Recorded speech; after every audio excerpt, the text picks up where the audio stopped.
എല്ലാവർക്കും നമസ്കാരം. ഇന്ന് എങ്ങനെയാണ് നമ്മുടെ പത്രങ്ങൾ വാർത്തകളൊക്കെ വിശകലനം ചെയ്തത്, വാർത്തകളൊക്കെ അവതരിപ്പിച്ചത് എന്ന് നോക്കാം. ആദ്യം മലയാള മനോരമ. ഇതാണ് ഇന്നത്തെ മലയാള മനോരമയുടെ ഒന്നാമത്തെ പേജ്. ഇതിൽ മനോരമ മെയിൻ സ്റ്റോറി കൊടുത്തിരിക്കുന്നത് യൂണിറ്റിന് 16 പൈസ കൂടും എന്നുള്ള സാധാരണ ജനങ്ങളെ ആകെ അസ്വസ്ഥരാക്കിയ വൈദ്യുതി ചാർജ് വർധനയെ കുറിച്ചാണ് മലയാള മനോരമയുടെ മെയിൻ സ്റ്റോറി. അതായത് വൈദ്യുതി നിരക്ക് ഈ മാസം 5 മുതൽ വർധന, ഒരു ദിവസം മുമ്പ് തന്നെ വർധന വരുത്തിക്കൊണ്ടുള്ള ഒരു പ്രഖ്യാപനമാണ് വൈദ്യുതി വകുപ്പ് പുറപ്പെടുവിച്ചത്. അതിൽ പറയുന്നു 2025-26 12 പൈസ മൂന്നാം വർഷവും നിരക്ക് വർദ്ധിപ്പിക്കണമെന്ന ആവശ്യം തള്ളി, സമ്മർ താരിഫ് ആവശ്യവും നിരസിച്ചു എന്നൊക്കെ പറയുന്നുണ്ട്. അതിന്റെ ഡെക്കില് വാർത്ത ഇങ്ങനെയാണ്: സംസ്ഥാനത്ത് ഈ സാമ്പത്തിക വർഷത്തെ വൈദ്യുതി നിരക്ക് യൂണിറ്റിന് 16 പൈസ വർദ്ധിക്കും. ഈ മാസം 5 മുതൽ ഇത് പ്രാബല്യത്തിൽ വരും. അതേസമയം ഇനിയുള്ള വർഷങ്ങളിൽ ജനുവരി മുതൽ മെയ് വരെ സമ്മർ താരിഫ് എന്ന നിലയിൽ 10 പൈസ അധികമായി ഈടാക്കാൻ അനുവദിക്കണമെന്ന KSEBയുടെ ആവശ്യം വൈദ്യുതി റെഗുലേറ്ററി കമ്മീഷൻ തള്ളി. അങ്ങനെ ഏതായാലും യൂണിറ്റിന് 16 പൈസ എന്നുള്ള രീതിയിലാണ് വർദ്ധിക്കുന്നത്. യൂണിറ്റിന് 16 പൈസ വർദ്ധിക്കുന്ന സമയത്ത് ഈ 16 പൈസ നമ്മുടെ മന്ത്രി പറയുന്നത്, വൈദ്യുതി മന്ത്രി പറയുന്നത് ചെറിയ നിസ്സാരമായ വർധനയെ വരുത്തിയിട്ടുള്ളൂ എന്ന് പറയുന്നത്. ഈ 16 പൈസയല്ല കൂടുക, ഇതൊരു യൂണിറ്റിന്റെ പൈസയാണ്. നമ്മൾ ഉപയോഗിക്കുന്ന വൈദ്യുതി ചാർജ് അനുസരിച്ച് ഒരു 300 യൂണിറ്റ് ആണ് ഉപഭോഗമെങ്കിൽ 300 × 16 പൈസ എന്നുള്ള രീതിയിൽ അത്രയും വലിയ ഒരു വർധനവാണ്. അല്ലെങ്കിൽ തന്നെ ഇവിടെ സാധനങ്ങൾക്കൊക്കെ വില കൂടിക്കൊണ്ടിരിക്കുകയാണ്. ജീവിക്കാൻ വയ്യാത്ത അവസ്ഥക്കിടയിലാണ് വൈദ്യുതി ചാർജ് കൂടി വർദ്ധിക്കുന്നത്. വൈദ്യുതി ബോർഡിന്റെ ഒരുപാട് ദുർവ്യയങ്ങളെ കുറിച്ച് അല്ലെങ്കിൽ ഇതിന്റെ കെടുകാര്യസ്ഥതയെ കുറിച്ചൊക്കെ ഒരുപാട് ചർച്ചകൾ നടന്നുകൊണ്ടിരിക്കുന്ന കാലത്താണ് അതിലൊന്നും ശ്രദ്ധിക്കാതെ വീണ്ടും ഉപഭോക്താക്കളെ പിഴിയുക എന്നുള്ള ഒരവസ്ഥയിലേക്ക് വരുന്നത്. അതുകൊണ്ട് ഏറ്റവും പ്രാധാന്യത്തിൽ തന്നെയാണ് മലയാള മനോരമ ആ വാർത്ത കൊടുത്തിരിക്കുന്നത്. ഇനി ഇതിന്റെ ഈ പേജിലുള്ള മറ്റു ഒരു പ്രധാന വാർത്തയാണ് മുണ്ടക്കൈ ചൂരൽമല ദുരന്തം 3 പേരെ കൂടി തിരിച്ചറിഞ്ഞു എന്നുള്ള ഒരു വാർത്ത കൂടിയുണ്ട്. അതിങ്ങനെയാണ്: മുണ്ടക്കൈ ചൂരൽമല ദുരന്തത്തിൽ മരിച്ച 2 സ്ത്രീകളെയും ഒരു പുരുഷനെയും കൂടി തിരിച്ചറിഞ്ഞു. ഇതോടെ ഉരുൾപൊട്ടൽ ദുരന്തത്തിലെ ഔദ്യോഗിക മരണസംഖ്യ 298 ഔദ്യോഗിക മരണസംഖ്യ.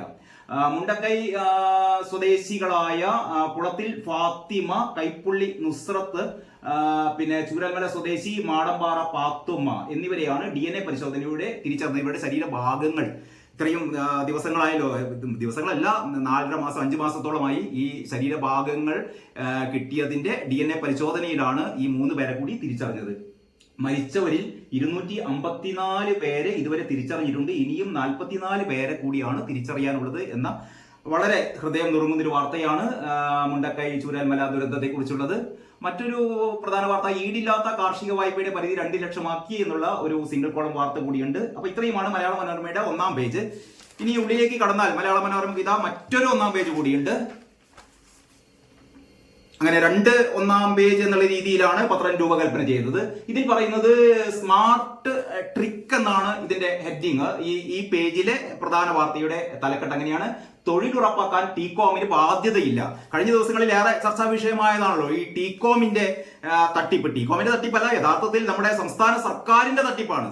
സംസ്ഥാന സർക്കാർ ഈ ടീകോമിന് അങ്ങോട്ടേക്ക് നഷ്ടപരിഹാരം കൊടുക്കാം എന്ന് പറയുന്ന ഒരു വ്യവസ്ഥ ഉണ്ടാക്കിയതിനെ കുറിച്ചാണ് ചർച്ച. ഏതായാലും ഇതില് നമ്മുടെ ജോജി സൈമന്റെ റിപ്പോർട്ടാണ്. അതിൽ പറയുന്നു, സ്മാർട്ട് സിറ്റി പദ്ധതി വഴി തൊഴിലവസരം നൽകാൻ ടീകോം കമ്പനിക്ക് നിയമപരമായ ബാധ്യത ഇല്ലാത്ത വിധം കരാറിൽ കുരുക്ക്. ഏതായാലും ഈ ടീകോമിനെ രക്ഷിക്കാൻ വേണ്ടിയിട്ട് ആവുന്നത്ര LDF സർക്കാർ ശ്രമിച്ചിട്ടുണ്ട്. നേരത്തെ ഉമ്മൻചാണ്ടിയാണ് യഥാർത്ഥത്തിൽ ഈ സ്മാർട്ട് സിറ്റി പദ്ധതിക്ക് തുടക്കം കുറിച്ചത്. അന്ന് സമരം ചെയ്ത ടീമാണ്. അവസാനം ഉമ്മൻചാണ്ടിക്ക് ശേഷം വന്ന LDF സർക്കാർ ചെയ്തത് കൂടുതൽ ഇവർക്ക് ഔദാര്യങ്ങൾ നൽകുകയും കൂടുതൽ ഇവരുടെ വ്യവസ്ഥകളൊക്കെ ലഘൂകരിക്കുകയും ചെയ്തുകൊണ്ട് ഇവർക്ക് എല്ലാവിധ തട്ടിപ്പ് നടത്താനുള്ള അവസരമാണ് ഇടതുപക്ഷ സർക്കാർ കൊടുത്തത്. ഇപ്പൊ അതിനേക്കാൾ വലിയ തട്ടിപ്പാണ് അരങ്ങേറാൻ പോകുന്നത്. അതാണ് ഇപ്പോൾ വെളിച്ചം വന്നിരിക്കുന്നത്. ഏതായാലും ഇതിൽ പറയുന്നു, LDF സർക്കാരിന്റെ കാലത്തുണ്ടാക്കിയ കരാർ ഒപ്പുവെക്കുന്നതിന് തൊട്ട് മുമ്പായി ഈ വ്യവസ്ഥ ഒഴിവാക്കുകയായിരുന്നു. ഏത് വ്യവസ്ഥ ഒഴിവാക്കിയത്? അതായത് തൊഴിലവസരം നൽകാൻ ടീകോം കമ്പനിക്ക് നിയമപരമായ ബാധ്യതയില്ല. അവിടെ ഏതാണ്ട് 90,000 പേർക്ക് തൊഴിൽ നൽകണം എന്നുള്ള പറയുന്ന വ്യവസ്ഥ, അങ്ങനെ ബാധ്യതയില്ല എന്നുള്ള രീതിയിൽ ഈ കരാറിൽ ഒരു തിരുത്തൽ നടത്തി LDF സർക്കാർ. അതാണ് പറയുന്നത്. പ്രവർത്തനം തുടങ്ങി 10 വർഷത്തിനകം 90,000 തൊഴിലവസരം സൃഷ്ടിക്കണം. TECOM shawl generate at least 90,000 jobs എന്നുള്ളത് മാറ്റിയിട്ട് എന്നായിരുന്നു IT സെക്രട്ടറി ആയിരുന്ന KR ജ്യോതിലാൽ തയ്യാറാക്കിയ കരട് കരാറിൽ ഉണ്ടായിരുന്നത്. എന്നാൽ LDF സർക്കാർ എന്താക്കിയെന്നറിയോ? അത് 90,000 തൊഴിലവസരം ഉണ്ടാക്കാൻ ടികോം പരിശ്രമിച്ചാൽ മാത്രം മതി, ഉണ്ടാക്കൊന്നും വേണ്ട, പരിശ്രമിച്ചാൽ മതി. പരിശ്രമം നമുക്ക് മനസ്സിലാക്കാൻ പറ്റില്ലല്ലോ. പരിശ്രമിച്ചാൽ മതി, അതായത് shall make best efforts to generate എന്നാക്കി മാറ്റിയത്. 2007 ഒപ്പുവെക്കുന്നതിന് മുൻപായി ടികോമിന്റെ ആവശ്യപ്രകാരം പേന കൊണ്ട് എഴുതി ചേർത്തു. ഇതോടെ തൊഴിലവസരം സൃഷ്ടിക്കേണ്ട ബാധ്യതയിൽ നിന്ന് ടികോം രക്ഷപ്പെട്ടു. അപ്പൊ 90,000 പേർക്ക് തൊഴിൽ നൽകണം എന്ന വ്യവസ്ഥ നൽകൊന്നും വേണ്ട, നിങ്ങൾ അതിനുവേണ്ടി പരിശ്രമിച്ചാൽ മതി എന്ന ഒരു രീതിയിലേക്ക് LDF സർക്കാർ മാറ്റിക്കൊടുത്തു. ഇപ്പോഴാണ് യഥാർത്ഥത്തിൽ ഈ ടികോം കമ്പനിയിൽ നിന്ന് നഷ്ടപരിഹാരം വാങ്ങേണ്ടതിന് പകരം അവർക്ക് അങ്ങോട്ടേക്ക് നഷ്ടപരിഹാരം കൊടുക്കാനുള്ള ഒരു അണിയറ നീക്കങ്ങളൊക്കെ വളരെ സജീവമായിരിക്കുകയാണ്. അതിനെക്കുറിച്ചാണ് മനോരമയുടെ ഈ സ്റ്റോറി. മറ്റൊന്ന്, ഈ പേജിലുള്ള ക്രൂരതയുടെ ഒളിച്ചോട്ടത്തിന് പോലീസ് പൂട്ട് എന്നുള്ള സ്റ്റോറിയാണ്. അതായത് വളരെ കരളലിയിപ്പിക്കുന്ന ഒരു കഥയായിരുന്നു. കോഴിക്കോട് 10 മാസങ്ങൾക്ക് മുമ്പ് ഒരു കാർ ഇടിച്ചിട്ട് ഒരു മുത്തശ്ശിയും പേരക്കുട്ടിയും, മുത്തശ്ശി മരിക്കുന്നു, പേരക്കുട്ടിക്ക് ഗുരുതരമായി പരിക്കേൽക്കുന്നു. 10 മാസമായി ആ കാറ് കണ്ടെത്താൻ പോലീസിന് കഴിഞ്ഞിരുന്നില്ല. ഏത് കാറ് ഇടിച്ചിട്ട് പോവുകയായിരുന്നു. നോക്കണം നിങ്ങൾ, ഒരു അപകടം നടന്നിട്ട് കാർ നിർത്താതെ പോവുകയായിരുന്നു. ഒരു വെള്ള കാറാണ് എന്ന് മാത്രമേ അറിയുമായിരുന്നുള്ളൂ. ഏത് കാറെന്ന് മനസ്സിലായില്ല. അവസാനം ഈ കാർ ഓടിച്ചിരുന്ന പ്രതിയെ കണ്ടെത്തി എന്നുള്ളതാണ് ഏറ്റവും പ്രധാനപ്പെട്ട വാർത്ത. ആ ഏറ്റവും സങ്കടകരമായ വസ്തുത എന്ന് പറയുന്നത് ഈ പെൺകുട്ടി ഉണ്ടല്ലോ, ഈ പെൺകുട്ടി കഴിഞ്ഞ 10 മാസമായിട്ട് അബോധാവസ്ഥയിൽ കിടക്കുകയാണ്, കോമ സ്റ്റേജിലാണ്. അപ്പോൾ ആ കുട്ടിക്ക് ഒരു നഷ്ടപരിഹാരം കിട്ടണമെങ്കിൽ പോലും, അല്ലെങ്കിൽ ചികിത്സക്ക് തുക കണ്ടെത്തണമെങ്കിൽ പോലും, ഇൻഷുറൻസ് ക്ലെയിം ഒക്കെ ചെയ്യണമെങ്കിൽ ഈ അപകടമുണ്ടാക്കിയ വാഹനം കണ്ടെത്തണം. അതാണ് യഥാർത്ഥത്തിൽ കേരള പോലീസ് നമ്മൾ എന്തൊക്കെ പറഞ്ഞാലും കേരള പോലീസ് മിടുക്കന്മാരാണ്, നല്ല മിടുക്കന്മാരാണ്. പക്ഷേ ആ മിടുക്കൊന്നും പ്രദർശിപ്പിക്കാൻ നമ്മുടെ പിണറായി സർക്കാർ അവരെ അനുവദിക്കില്ല എന്നുള്ളതാണ് ഏറ്റവും പ്രധാനപ്പെട്ട കാര്യം. അതായത് രാഷ്ട്രീയമായി ബന്ധപ്പെട്ട കേസുകൾ കേട്ടോ. ഇപ്പൊ രാഷ്ട്രീയമല്ലാത്ത കേസുകളാണ്. ഇപ്പൊ ഈ പ്രതിയെ പിടിച്ചിട്ടുണ്ട്. നേരെ മറിച്ച് ഈ പ്രതിയെങ്ങാനും വല്ല DYFI കാരനോ CPM കാരനോ ആകുകയാണെങ്കിൽ ഒരു തരത്തിലും ഇവരുടെ അടുത്ത് പോലും പോലീസ് എത്തില്ല, പോലീസിനെ എത്തിപ്പിക്കില്ല. അതാണ് നമ്മൾ കുറെ കാലങ്ങളായി കണ്ടുകൊണ്ടിരിക്കുന്നത്. അപ്പൊ ഏതായാലും ആശ്വാസകരമായ ഒരു വാർത്തയാണ്. ആ കാർ കണ്ടെത്തിയിരിക്കുന്നു, കാർ ഓടിച്ച ആളെയും കണ്ടെത്തിയിരിക്കുന്നു. അതായത് ഒരു കുടുംബത്തിന്റെ സ്വപ്നങ്ങൾ തകർത്ത അപകടത്തിലെ കാർ 10 മാസത്തിന് ശേഷം പിടിയിൽ, മുത്തശ്ശി മരിച്ചു, 9 വയസ്സുകാരി അബോധാവസ്ഥയിൽ എന്നാണ് ഇതിന്റെ ഹൈലൈറ്റ്സ് കൊടുത്തത്.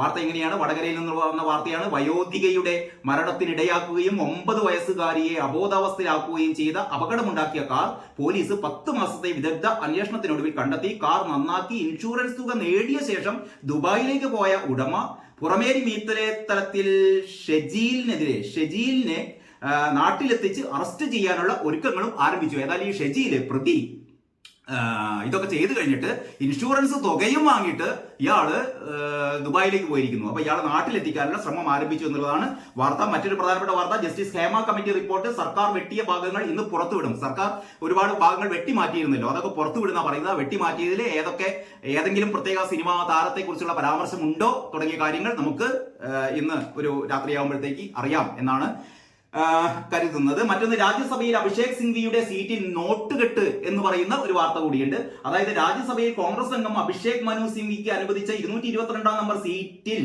നോട്ടുകെട്ട് കണ്ടെത്തിയെന്ന വെളിപ്പെടുത്തലിന് പിന്നാലെ സഭയിൽ ഭരണ പ്രതിപക്ഷ ഏറ്റുമുട്ടൽ. സംഭവത്തിൽ സഭാധ്യക്ഷൻ ജഗ്ദീപ് ധൻഖർ അന്വേഷണം പ്രഖ്യാപിച്ചു. വ്യാഴാഴ്ച സഭ ഉച്ചയ്ക്ക് പിരിഞ്ഞ ശേഷമാണ് സീറ്റിൽ നിന്ന് 500 രൂപയുടെ 100 നോട്ടുകളുള്ള, അതായത് 50,000 രൂപ കണ്ടെത്തിയത്. ഇതിന് സഭാധ്യക്ഷൻ ജഗ്ദീപ് ധൻഖർ വ്യക്തമാക്കി, പണം തേടി ആരും വന്നില്ലെന്നും ഇത്രയും വലിയ തുക പോട്ടെ എന്ന് വെക്കുന്നത് രാജ്യ വളർച്ചയാണ് സൂചിപ്പിക്കുന്നതെന്നും പരിഹാസ രൂപേണ പറഞ്ഞാണ് ധൻഖർ ഈ വിഷയം അവതരിപ്പിച്ചത്. അപ്പൊ സിംഗ്വി പറയുന്നത് എന്താന്ന് വെച്ചാല്, കേൾക്കുന്ന കാര്യങ്ങൾ വിചിത്രമായി തോന്നുന്നു, ഇതേക്കുറിച്ച് അന്വേഷണം വേണം. രാജ്യസഭയിലേക്ക് പോകുമ്പോൾ 500 രൂപ മാത്രമാണ് കയ്യിൽ കരുതാറുള്ളത്. 50,000 രൂപയൊന്നും ഞാൻ കയ്യിൽ കരുതാറില്ല. വെറും 500 രൂപയെ കയ്യിൽ കരുതാറുള്ളൂ.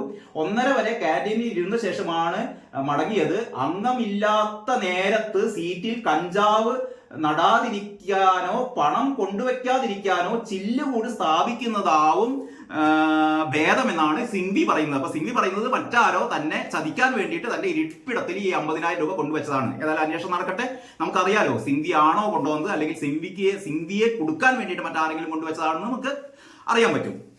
അപ്പൊ ഇങ്ങനെയാണ് 1-ാം പേജിലെ വാർത്ത. ഇനി അതിന്റെ ഉള്ളിലെ പേജുകളിലേക്ക് പോയാൽ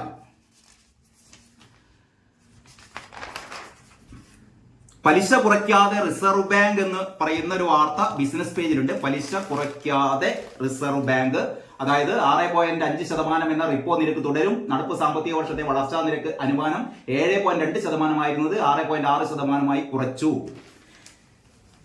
യെസ്, ഗാസ വെടിനിർത്തൽ ചർച്ചകൾ വീണ്ടും. അന്താരാഷ്ട്ര വാർത്തകളിലേക്ക് പോകുമ്പോൾ നമ്മളെ ഏറ്റവും അധികം ശ്രദ്ധിക്കുന്ന വാർത്തയാണ് ഗാസയില് കഴിഞ്ഞ ഒരുപാട് മാസങ്ങളായി നടന്നുകൊണ്ടിരിക്കുന്ന ഇസ്രായേലിന്റെ ആക്രമണം. ഗാസ വെടിനിർത്തൽ ചർച്ചകൾ വീണ്ടും. ആശുപത്രിക്ക് നേരെ വീണ്ടും ഇസ്രായേൽ ആശുപത്രിക്ക് നേരെ ആക്രമണം നടത്തിയിരിക്കുന്നു. പിന്നെ സിറിയ വിമതർ ഹുംസ് നഗരത്തിന് അരികെ എത്തി എന്നുള്ള പറയുന്ന വാർത്ത. കുവൈത്തിൽ വായ്പെടുത്ത് മുങ്ങിയ മലയാളികൾക്കെതിരെ FIR എന്ന് പറയുന്ന വാർത്തയുണ്ട്. അപ്പൊ ഇത്രയൊക്കെയാണ് അന്താരാഷ്ട്ര വാർത്തകൾ ഉള്ളത്. ഇതിന്റെ ഇടയിൽ ഏറ്റവും ശ്രദ്ധേയമായ ഒരു വാർത്ത തോന്നിയത് ബസ്സുകൾക്കിടയിൽ ഞെരുങ്ങിയ ഉദ്യോഗസ്ഥൻ മരിച്ച ഒരു ബാങ്ക് മാനേജറാണ് മരിച്ചത്. നമ്മൾ നിരവധി തവണ കേട്ടതാണ്. ഈ എന്താ പറയാ, സീബ്ര ലൈനിലൂടെ റോഡ് മുറിച്ചു കടക്കാൻ പോലും കാൽനട യാത്രക്കാർക്ക് പറ്റുന്നില്ല എന്നുള്ളത് നമ്മൾ ഒരുപാട്, ഇത് ആദ്യത്തെ വാർത്തയൊന്നുമല്ല.